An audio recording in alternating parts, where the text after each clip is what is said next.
كل موسم.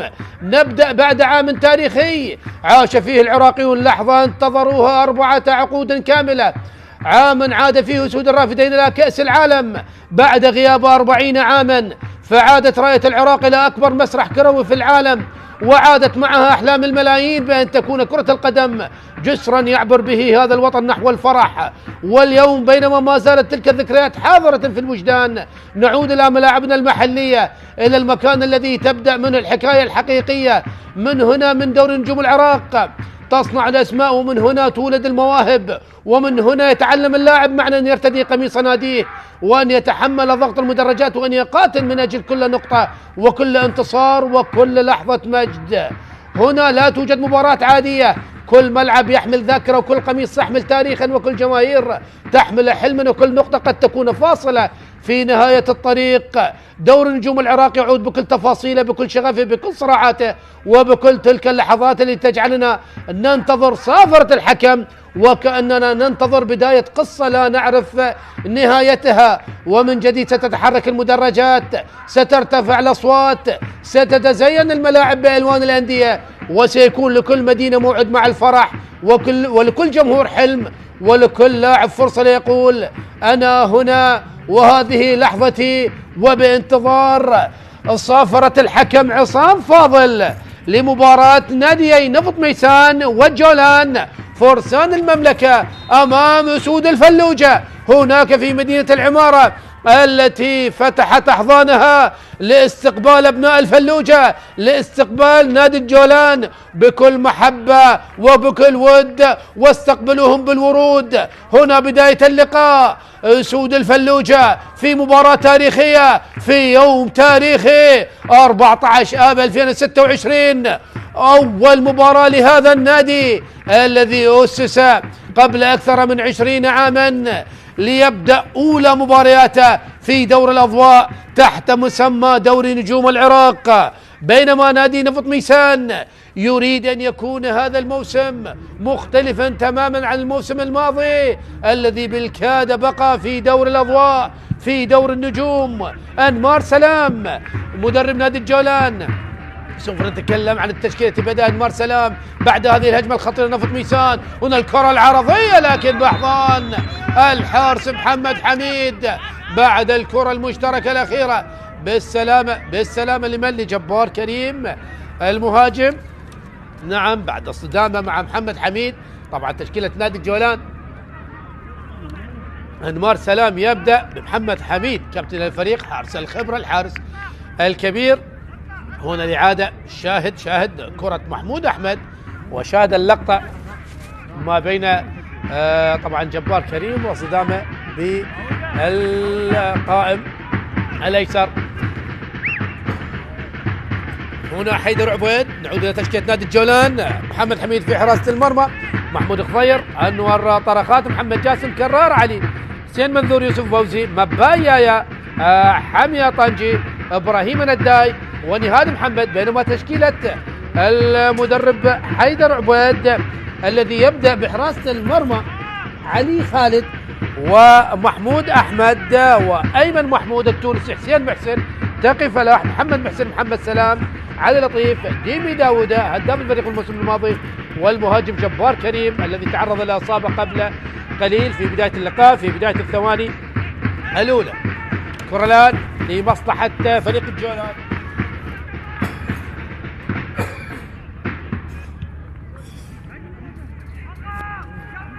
الكرة المحاولة، شاهد فريق الجولان لا يريد الاستعجال، نعمل هدوء، يمتلك لاعبين خبرة. نتكلم عن محمود خضير، أنور طرخات،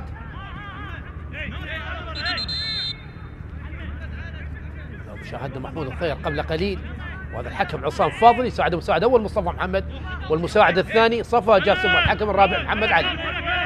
هنا الرئيسية وإلى الخارج، لكن ما زالت مصلحة نادي نفط ميسان في ملعبه. هذا هو محمد جاسم المدافع اللي شاهدناه سنوات ومواسم طويلة مع غزلان البادية مع نادي النجف الذي هبط إلى دور الدرجة الممتازة، خسارة لدور النجوم. تقف لاحظ من لاعبي الخبرة القادم من نادي النوروز، يلعب الرمية الجانبية، داخل منطقة الجزاء. هنا رأسية جبار كريم إلى الخارج، نعم إلى الخارج. ركلة مرمى، بداية متوقعة، بداية حذرة من قبل مدربي الفريقين. أنور سلام يوم تاريخ أيضا لهذا المدرب الذي وصل نادي جولان إلى دوري النجوم بعدما استطاع أن يحقق لقب دوري الدرجة الممتازة. نادي جولان قدم موسم ماضي في دوري الدرجة الممتازة مثالي، وصل إلى دوري نجوم العراق قبل عدة جولات من نهاية الدوري. أما نفط ميسان لا، كان هناك خاصة في المرحلة الأولى كان هناك تذبذب على مستوى النتائج، لكن في المرحلة الثانية تحسنت الأمور وبدأ الفريق بحصد النقاط وضمن بقائه، لكن كان في المركز السادس عشر برصيد 42 نقطة، سجل 46 هدف واستقبل 58 هدف، 11 انتصار 9 تعادلات و18 هزيمة. كرة عالية من محمد حميد، داوود يحاول لكن رأسية محمود خضير، وهنا تقي فلاح، لعب الكرة من تقي فلاح إلى الخارج، رمية جانبية إلى كرار علي. كرار علي جدد مع نادي الجولان لموسم آخر، غيابات عديدة لدى الفريقين. نادي الجولان أحمد إبراهيم، شهاب رزاق، عمر عبد مجباس، حمزة عدنان، محمد سعيد، والمحترفين غوميز البرتغالي وكوليبالي من جمهورية مالي. غيابات عديدة، بينما فريق نفط ميسان أيضا لديه عدة غيابات، اليون مباي، عثمان معروف، والشيخ كيتا الذي وصل يوم أمس، وحسين مطر. وكانت هناك شكوك حول عدم مشاركة مهند حبيب لكن يتواجد في دكة الاحتياط. كرة الآن أمامية إلى نهاد محمد، يحاول نهاد المرور، مرور جميل، والكرة العرضية والمتابعة. ماذا ضيعت يا منذور؟ ضيعت كرة للتاريخ، ضيعت هدف للتاريخ يا منذور بعد كرة جميلة جدا من نهاد محمد الذي مر وعدى ولعب الكرة العرضية، لكن حسين منذور شاهد الكرة الجميلة، وحسين منذور بواجهة المرمى لكن إلى الخارج.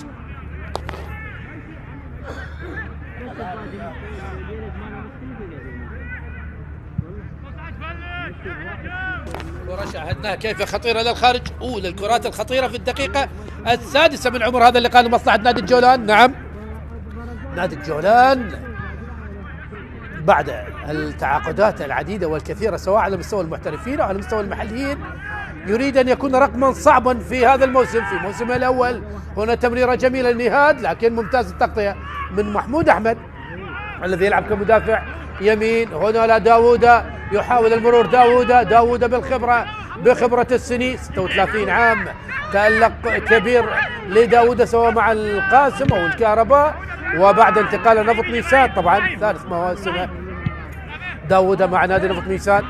هنا التمريرة عادت لداوود من جديد بعد ضغط عالي وقوي من لاعبين نادي نفط ميسان. تقي فلاح يلعب الكرة العرضية لكن اصطدت بمحمود خضير الملقب ببوحة القادم من نادي أمارة بغداد، القادم طبعا محمود خضير قادم من نادي القرمة، نعم سبق واللعبة مع نادي الحدود، ملقب ببوحة. هذا محمد حميد تاريخ كبير قادم من نادي القرمة، ايضا مثل أندية الشرطة، قوة جوية، الكهرباء، النفط، وايضا مثل منتخباتنا الوطنية، الشباب الأولمبي والوطني. توجيهات مستمرة من محمد حميد للمدافعين، كرة ثابتة لمصلحة نادي نفط ميسان.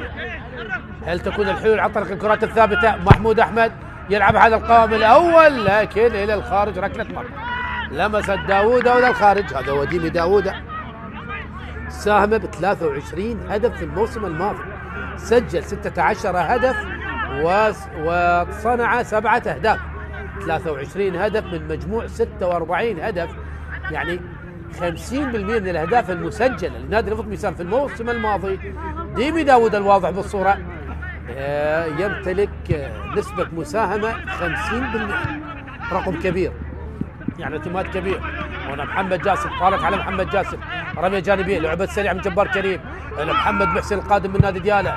جبار كريم يلعب الكرة العارضة، نعم كرة عالية لكن محمد حميد ويلعب الكرة الطويلة العالية باتجاه نهاد محمد لكن أقرب للحارس، اقرب للحارس علي خالد القادم من نادي الكهرباء.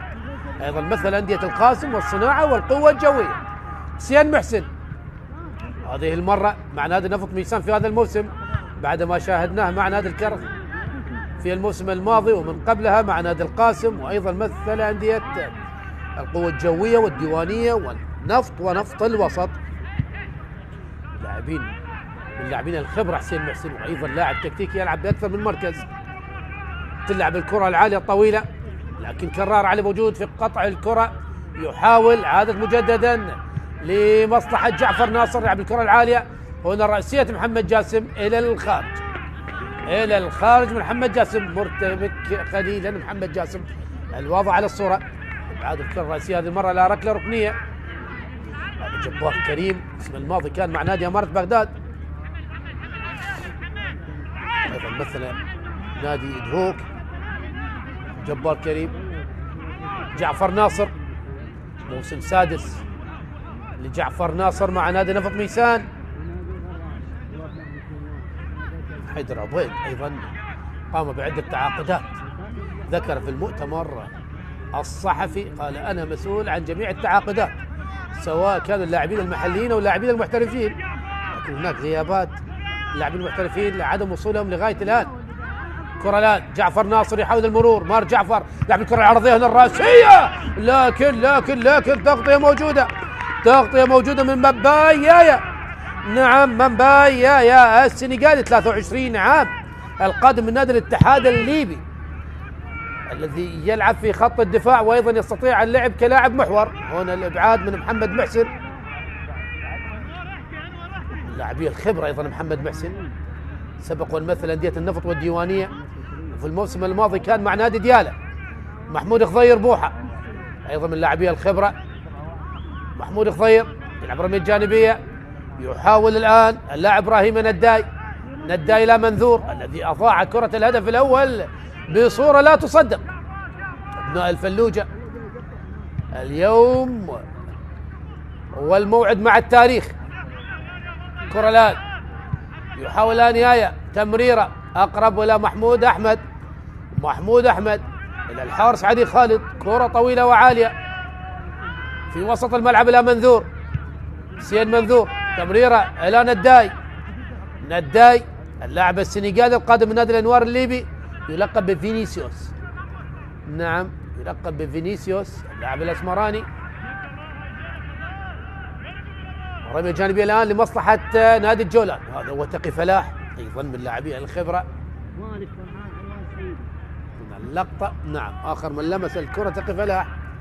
حكم المساعد الاول مصطفى محمد كان قريب جدا من اللقطة.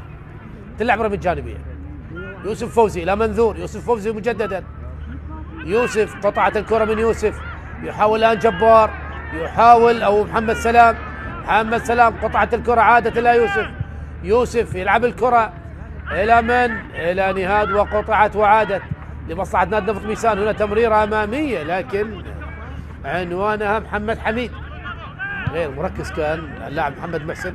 عادت مجددا لمصلحة نادي الجولان. نادي الجولان قاموا معسكر تدريبي هناك في اربيل قبل انطلاق الموسم من اجل الاعداد بالصورة الصحيحة. محمد جاسم اماميا، محمد جاسم، وهناك خطأ لمصلحة نادي الجولان، لمصلحة اللاعب نهاد محمد القادم من نادي الكهرباء. مشوار طويل مع الأندية، نهاد محمد مع القوة الجوية مع القاسم مع الديوانية، وأيضا سبق وأن مثل نادي نفط ميسان في موسم من المواسم، وأيضا لعب للكرخ وللطلبة. عصام فاضل حكم هذا اللقاء الافتتاحي الدور الأول من دوري نجوم العراق موسم 26-27، 3 مباريات اليوم، النفط والكرخ ونوروز والقوة الجوية، وتستكمل بقية مباريات هذه الجولة ساخ وغازي الشمال، ديال الطلبة، الزوراء، الميناء، القرمة، الموصل، دهوك والغراف وأربيل والكهرباء والشرطة وكربلاء. هنا الخطأ الآن لمصلحة نادي الجولان، تلعب الكرة العالية، هنا الراسية لكن تصدي جميل من علي خالد لرأسية نهاد محمد.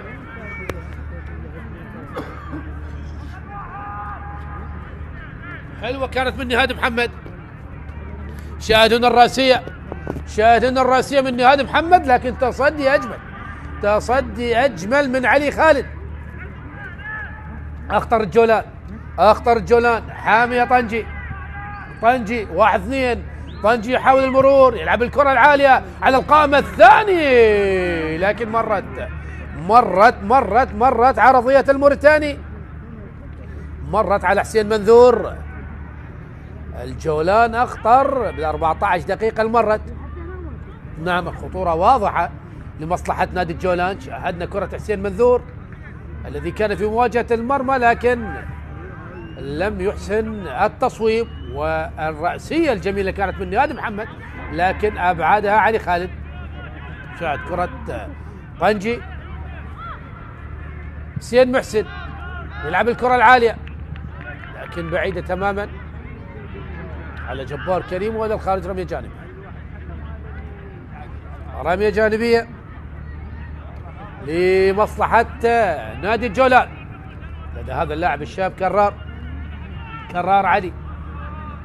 وصلت الآن قطعة الكرة، هناك خطأ. نعم هناك خطأ، الحكم عاد واحتسب الخطأ لمصلحة نادي نفط ميسان. نفط ميسان لغاية الآن لم نشاهد خطورة نفط ميسان فرسان المملكة.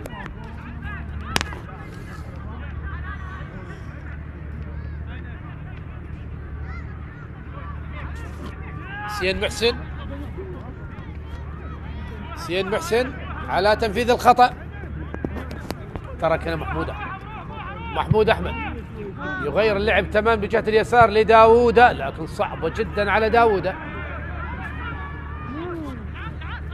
صعبة جدا على داوودة.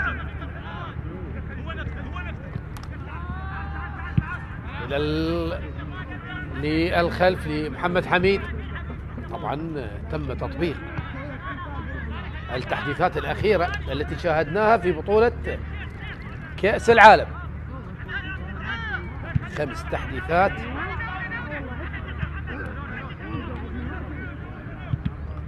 سوف تطبق في دورينا بداية من الجولة الأولى، سوف نتكلم عنها خلال سير المباراة.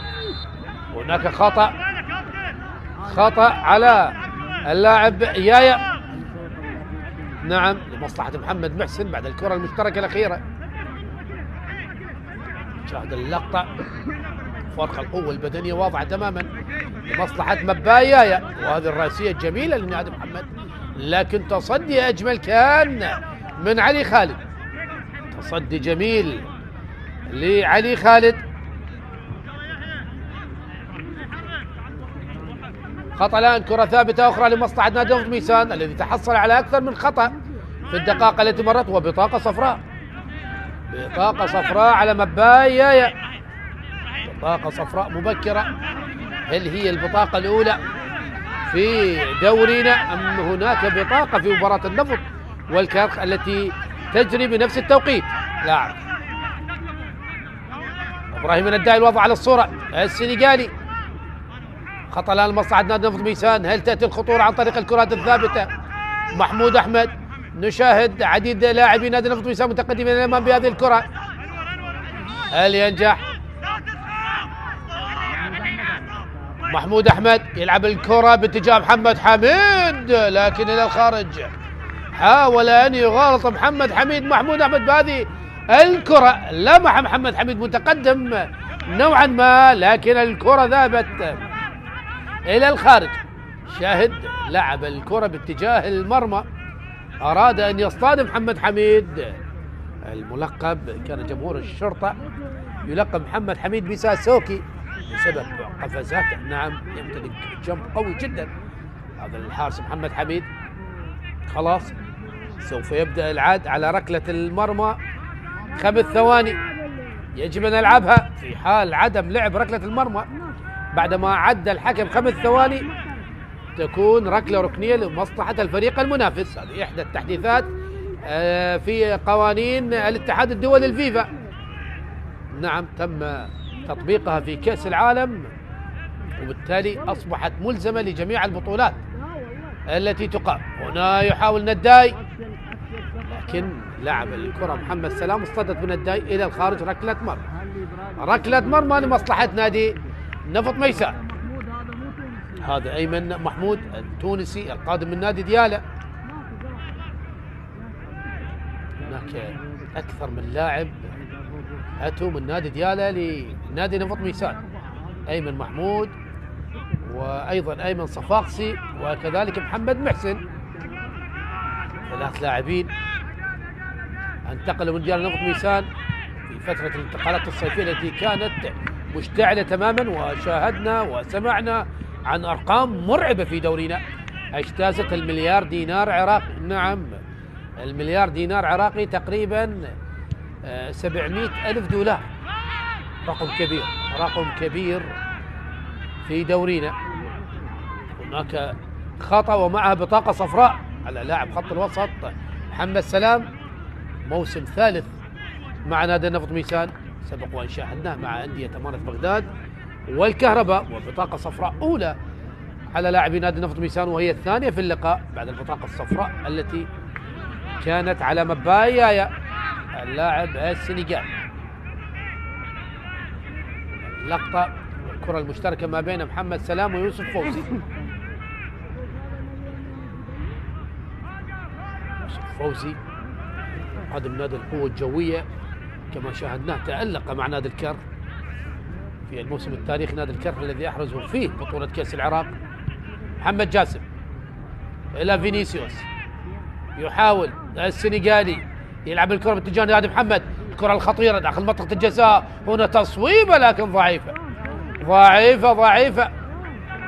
من نهاد محمد الذي حاول أن يباغت الحارس علي خالد، لكن تصويبته ضعيف. عادت مصلحة نادي نفط ميسان، الجولان أخطر، الجولان أكثر وصولا للمرمى. نفط ميسان يحاول، تقي فلاح مدافع اليسار، تقي فلاح، الكرة الأمامية وصلت الآن داخل منطقة الجزاء. الله يا محمد حميد، الله يا محمد حميد، أي ردة فعل وتمركز وتركيز من هذا الخبير محمد حميد، أنقذ شباك الجولان من هدف محقق. جبار كريم الذي استلم الكرة وسدد بيسراه على الزاوية البعيدة، لكن محمد حميد ممتازة. هنا التمريرة، يحاول محمد جاسم أمام جبار ومرور، وهناك راية وتسلل. نعم، على جبار كريم الذي بدأ يشكل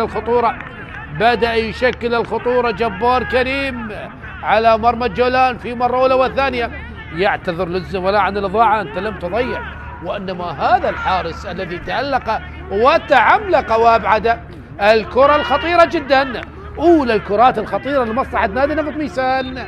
نعم، شاهد هنا اللقطة، هذا كان فيه متسلل. نعم، التسلل واضح على اللاعب جبار كريم. لا، أتكلم عن الكرة الخطيرة التي انقذها محمد حميد، وهنا نهاد محمد الذي حاول أن يسدد، لكن تسديده لم تأتي كما يشتهي، والكرة ذهبت ضعيفة جدا.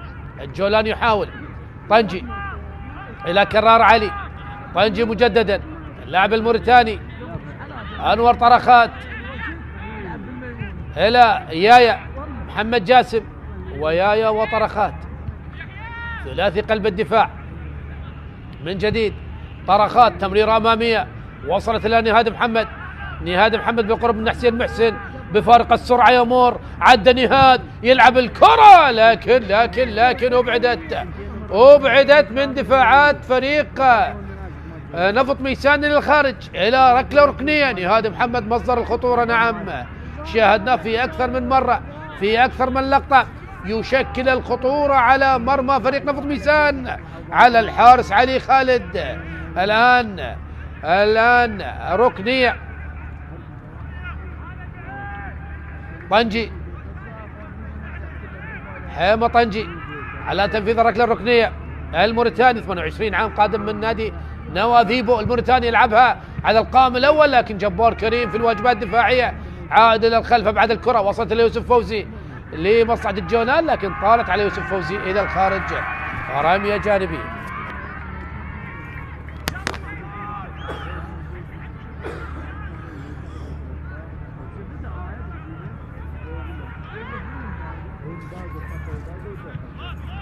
الكرة الآن عادت مصلحة نادي الجولان. طرخات إلى كرار إلى طنجي مجددا، قطعت الكرة في وسط الملعب. هنا التمريرة إلى جبار محمد جاسم، يحاول جبار المرور لكن مان تو مان، لعب الخلف إلى جعفر ناصر. محاولة خطيرة لمصلحة نادي نفط ميسان بحثا عن أول الأهداف. هنا محمود أحمد المتقدم إلى الأمام لكن أبعدت من طرخات القادم من القرمة، وأيضا سبق واللعبة مع نادي الزورة، وبالتالي طرخات ليس بالغريب عن أجواء الملاعب العراقية. هنا عرضية أخرى لكن أبعدت، عادت إلى من وصلت نداي يحاول المرور لكن قطعت من محمد محسن. محمود خضير يحتفظ بالكرة ليوسف فوزي إلى نداي مجددا، تمريرات قصيرة وسريعة لمصلحة أبناء الفلوجة إلى أسود الفلوجة، لكن هناك فرسان اسمهم فرسان المملكة مجددا إلى الجولان. يحاول الآن محمود خضير يلعب الكرة العرضية، هنا راسية نهاد محمد يواصل الكرات الخطيرة سواء برأسه أو بقدمه على مرمى نفط ميسان، لكن هذه المرة الرأسية ذهبت إلى الخارج وكان يطالب بركلة ركنية. قال أن الكرة اصطدت بحسين محسن، وهنا الكرة الخطيرة لجبار كريم، لكن محمد حميد بخبرة السنين وبتألق كبير من ساسوكي أنقذ الكرة من أمام جبار كريم. وهنا طبعا دقيقة من أجل شرب المياه والراحة، أكيد درجات الحرارة عالية جدا هناك في ميسان وبقية محافظاتنا العزيزة.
أحبتي مشاهدي قنوات شبكة الإعلام العراقي، نعود إليكم مجددا واستمرار واستئناف أحداث الشوط الأول ما بين ناديي نفط ميسان والجولان في أولى مباريات الفريقين في الجولة الافتتاحية في الدور الأول من دور نجوم العراق لموسم 26-27. شاهدنا 25 دقيقة كانت الخطورة واضحة تماما لنادي الجولان الذي شاهدناه وصل إلى مرمى نفط ميسان بأكثر من لقطة، وأيضا كانت هناك هجمة خطيرة جدا لنادي نفط ميسان عن طريق المهاجم جبار كريم. طبعا المباراة تقام هناك في محافظة ميسان العزيزة في ملعب ميسان الأولمبي الذي نشاهد حضور جماهيري يعني خجول جدا. أين تلك الأيام يا جماهير نفط ميسان عندما كنتم طبعا بالآلاف هنا في هذا الملعب، لكن في الموسم الماضي وفي هذا الموسم أيضا وهنا الكرة وتصويبة لكن سهلة بأحضان الحارس علي خالد. الخطورة ما زالت من نهاد محمد، تلعب الكرة طويلة لداوودة، صعبة جدا على داوودة إلى الخارج. مصدر الخطورة لغاية الآن داوودة غير موجود غير حاضر بالنسبة لفريق نفط ميسان. محمود خضير ومنذور إلى يوسف فوزي، منذور مجددا، تمريرات قصيرة جميلة لمصلحة فريق الجولان. تغيير اللعب هناك لجهة اليسار إلى كرار علي إلى طنجي مع الكرة الموريتاني، وصلت إلى يوسف فوزي يحاول المرور، يوسف قريبين علي حسين محسن. ماذا هناك؟ خطأ قريب جدا من منطقة الجزاء على اللاعب محمود أحمد، ويوسف فوزي يقول الخطأ داخل منطقة الجزاء، لكن كان قريب جدا عصام فاضل من اللقطة. شاهد هنا تصويبة نهاد محمد التي كانت ضعيفة بأحضان الحارس علي خالد. عصام فاضل، خطأ قريب جدا من منطقة الجزاء. علي خالد يوجه بالمدافعين، يوجه باللاعبين، من على التصويب؟ الموريتاني طنجي. الموريتاني هل يصنع التاريخ هنا في ملعب ميسان الأولمبي مع نادي الجولان كأول لاعب يسجل لنادي الجولان في دور الأضواء في دور النجوم. طنجي على الكرة يلعبها لكن اصطدت المتابع الدفاعي محمود أحمد.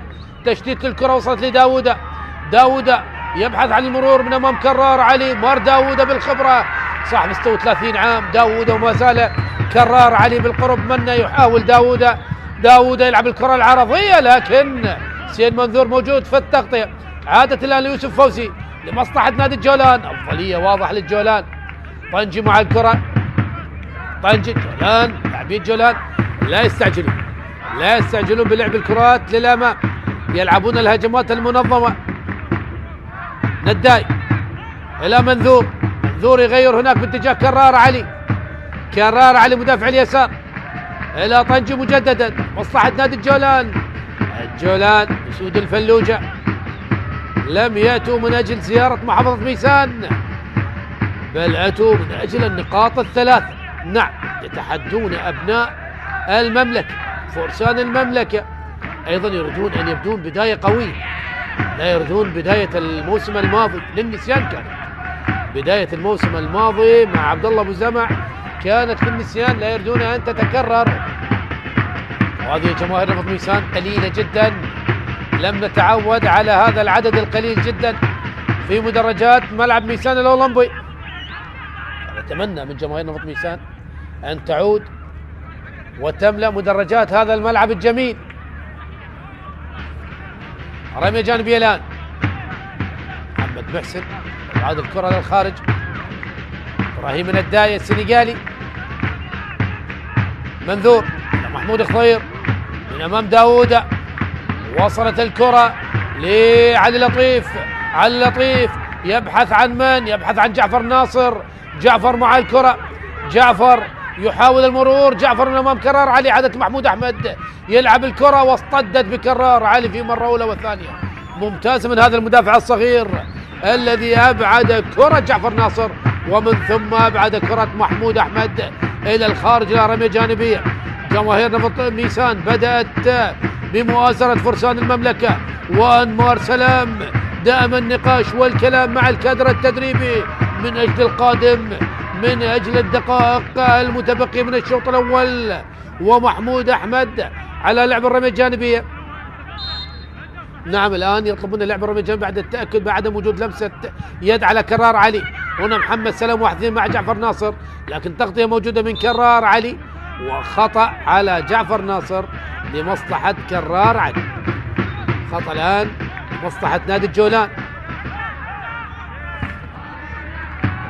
أيضا الرمية الجانبية يجب أن تلعب خلال عد الحكم 5 ثواني. نعم، عندما تكون الكرة مع اللاعب يبدأ الحكم بعد 5 ثواني للعب رمية تماس. في حال عدم لعبها خلال 5 ثواني تستبدل الرمية إلى الفريق المنافس. كرة طويلة محمد حميد، رأسية من نداي. كرة الآن يحاول حسين منذور، قطعة الآن داوودة، تمريرة أمامية باتجاه علي لطيف. يحاول علي لطيف بالقرب من طرقات، وصلت إلى جبار وهناك خطأ لمصلحة جبار كريم الذي تحصل على الخطأ بطريقة ذكية جدا. نعم، بذكاء كبير جدا من جبار كريم تحصل على الخطأ، وابتسامة جميلة من عصام فاضل بوجه جبار كريم يقول له خلاص أنت تستحق الخطأ لكن لا تحتاج إلى العلاج. طبعا أيضا في حال طبعا هناك تقييم للإصابات. في حال الحكم في حال أن الحكم شاهد أحد اللاعبين بتحايل الإصابة يتم طبعا إبعاده لمدة دقيقة واحدة، تكون دقيقة فعلية. خطأ الآن لمصلحة نادي نفط ميسان. داوود المتخصص بالكرات الثابتة يلعبها باتجاه المرمى باتجاه الزملاء. حيدر عبيد يتكلم مع داوود، خلاص يقول له اترك الكرة لمن؟ إلى محمود أحمد المتخصص بالكرات الثابتة. محمود أحمد، هل ينجح نادي نفط ميسان بتسجيل أول أهداف عن طريق الكرة الثابتة؟ تحصل على عديد الكرات الثابتة.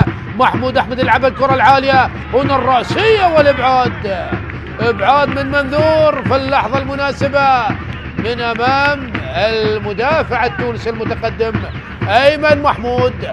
حلوة كارت من حسين منذور، أبعدها في اللحظة المناسبة.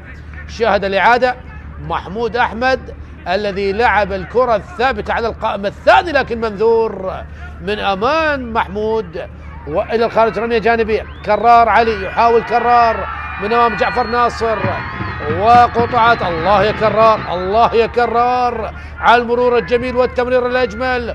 وصلت الآن هجمة لمصلحة فريق الجولان. يوسف فوزي، وهناك خطأ وبطاقة صفراء. نعم بطاقة صفراء على من؟ هل على جبار كريم؟ على جبار كريم بطاقة صفراء.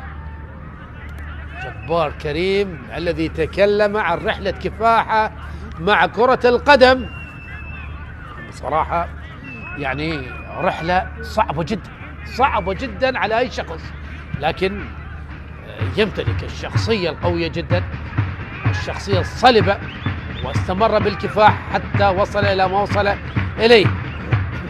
محمد جاسم إلى منذور، ضغط على محمد محسن، لا وجود للخطأ، افتكاك للكرة من فريق نفط ميسان. وصلت لداوود، داوود إلى علي لطيف، علي لطيف يلعب الكرة العرضية باتجاه جعفر ناصر، استلام بصورة جميلة، تصويبة لكن تصدي من طرقات، تصدي من طرقات. تلعب الكرة العالية علي لطيف، وأيضا التسديدات تأتي يمينا وشمالا، بيمنى جعفر ناصر وبيسرى علي لطيف، والكرة تصطد في دفاعات الجولان.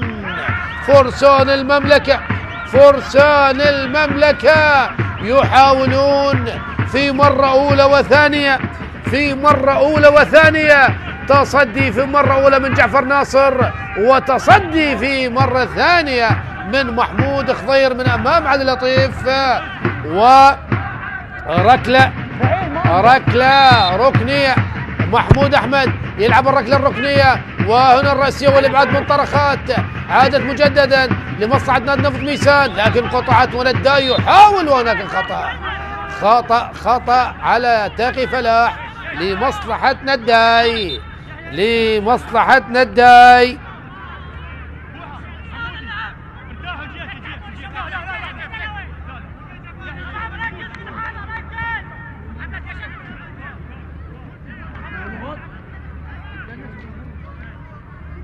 خطأ الآن،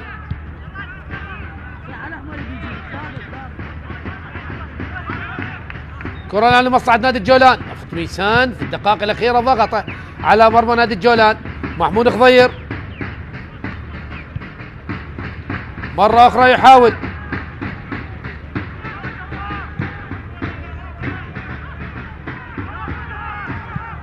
كرة الآن عالية وطويلة من جديد هنا الكرة العرضية، وداوود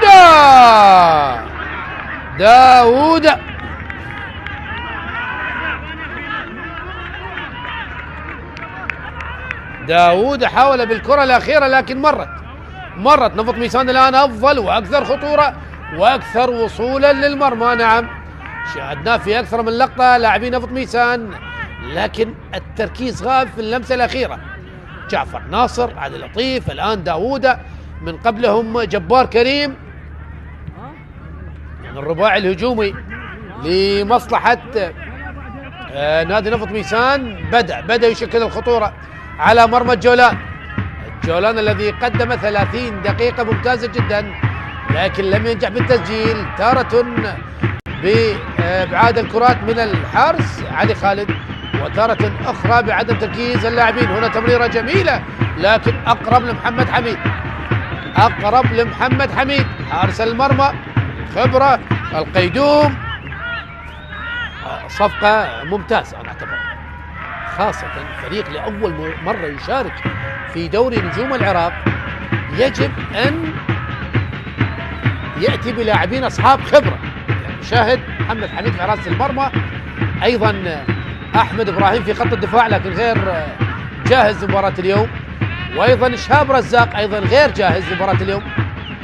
يعني لاعب في خط الوسط، يعني أنمار سلام أتى بكل خط بلاعب خبرة، بلاعب خبرة من أجل أن يبني الفريق على هؤلاء اللاعبين. محمود أحمد يلعب كمدافع يمين،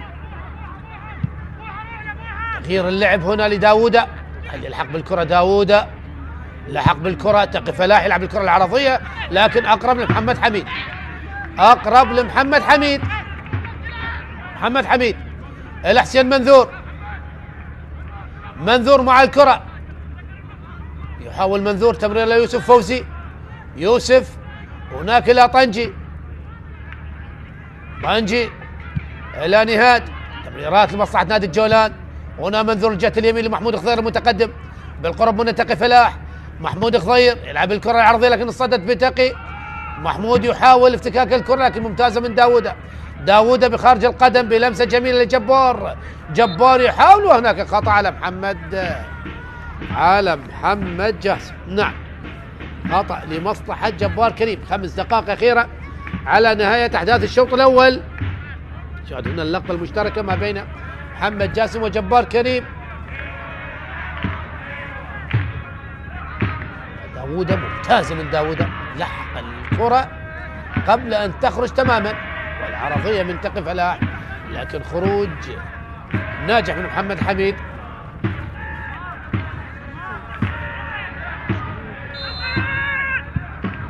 تلعب الكرة، جبار يستلم الكرة، جبار يلحق بها قبل أن تخرج بالقرب منه منذور، يلعب الكرة العرضية إلى علي لطيف، تركت الكرة، تصويبة جميلة، تصويبة جميلة من محمد سلام، من الكابتن محمد سلام الذي سدد كرة لكن مرت إلى الخارج إلى ركلة مرمى لمصلحة نادي الجولان. علي لطيف الذي ترك الكرة لمحمد سلام الذي حاول التسديد. نعم تسديدة كانت محمد سلام لكن بعيدة عن المرمى.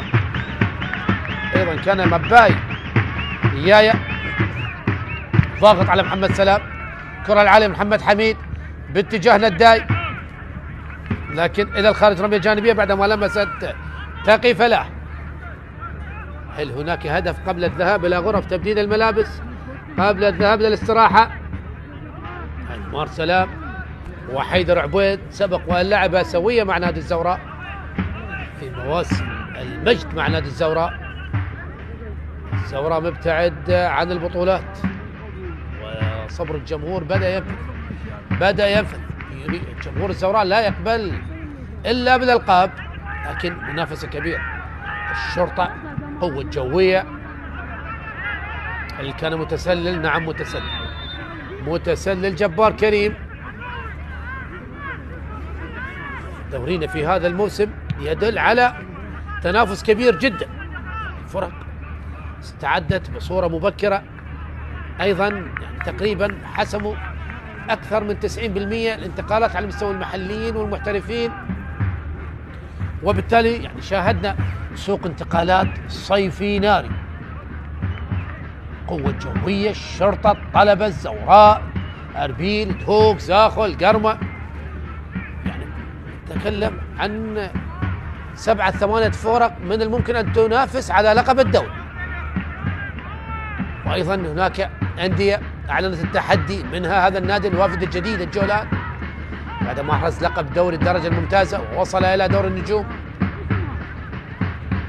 كرة الآن إلى يايا منذور إلى محمود خضير، هل يلحق بالكرة محمود خضير أم تقي فلاح؟ ممتاز من تقي فلاح، تاكلين جميل جدا من تقي فلاح من أمام محمود خضير، أبعد الكرة إلى رمية جانبية.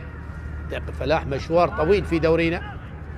يوسف فوزي، يوسف من مدرسة الكرخ إلى يايا، طرخات إلى كرار علي، كرار علي يحاول المرور، كرار لكن لم ينجح، قطعت من محمود أحمد، محمود أحمد تمريرة باتجاه جبار، بالقرب منه محمد جاسم، لقاء خاص ما بين جبار ومحمد جاسم، ومحمد جاسم يفتك الكرة بهدوء كبير. وصلت إلى منذور، خلاص دقيقة أخيرة متبقية على نهاية 45 دقيقة. هل هناك هدف في وقت متأخر من الشوط الأول أم تبقى النتيجة أصفار؟ نداي يلعبها لنهاد، نهاد يحاول بالقرب منه أيمن محمود، ونهاد وأيمن محمود، والكرة ما زالت يلعب الكرة العرضية لكن بعيدة، وأقرب إلى جعفر ناصر، جعفر ناصر مع الكرة، جعفر يلعبها لمحمود أحمد لمصلحة نادي نفط ميسان. نفط ميسان في الدقائق الأخيرة هو لفظ، تكلم 30 دقيقة كانت الأفضلية لمصلحة نادي الجولان، لكن بعد دقيقة 30 دخل الأجواء فريق نفط ميسان وبدأوا يشكلون الخطورة والوصول إلى مرمى نادي الجولان. محمود أحمد استلام جميل ويلعب الكرة إلى جعفر ناصر، كرة الخطيرة هنا، المحاولة داوود، نعم أفضلية واضحة لمصلحة نادي نفط ميسان. داوود الخطير، داوود الهداف السنغالي حاول لكن تصويب تصطدت، تصويب تصطدت بالمدافع الجولاني وذهبت إلى ركلة ركنية. نعم اصطدت بابن بلده بيايا، أيضا السنغالي يايا. ركنية أخرى، ركنية أخرى. جماهير نفط ميسان تريد أن تشاهد الأهداف، أكيد تتمنى أن تشاهد هدف، خاصة في هكذا وقت. خلاص انتهت 45 دقيقة والحكم أضاف دقيقتان كوقت بدلا عن الضاع عن أحداث الشوط الأول. ركنية الآن، محمد حميد تلعب ركنية قصيرة إلى داوود، جعفر وداوود يلعبها داوود، هنا رأسية والإبعاد وهناك خطأ. عصام فاضل يقول هناك خطأ على أيمن محمود التونسي المتقدم لمصلحة محمد جاسم. محمد جاسم بدأ في بداية المباراة كان مرتبكا نوعا ما، لكن خلاص ثبت أقدامه في الملعب وبدأ بقطع الكرات سواء كانت رأسية أم تمريرات أو الكرات المشتركة مع اللاعبين. الكرة الأخيرة لداود باتجاه أيمن محمود لكن ابعاد من محمد جاسم، طرخات الى محمد جاسم مصعد نادي الجولان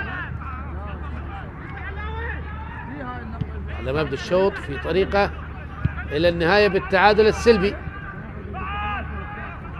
طرخات يلعبها اماميه الى طنجي، طنجي لكرار علي، كرار تمريره للنهاد لكن حسين محسن وقطع الكره بصوره جميله من أمام نهاد محمد.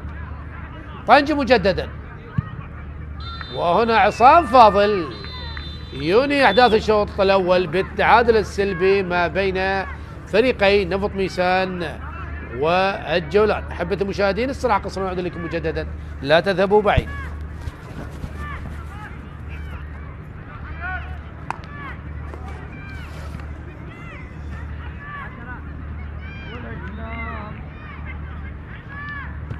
لعب ما تحلم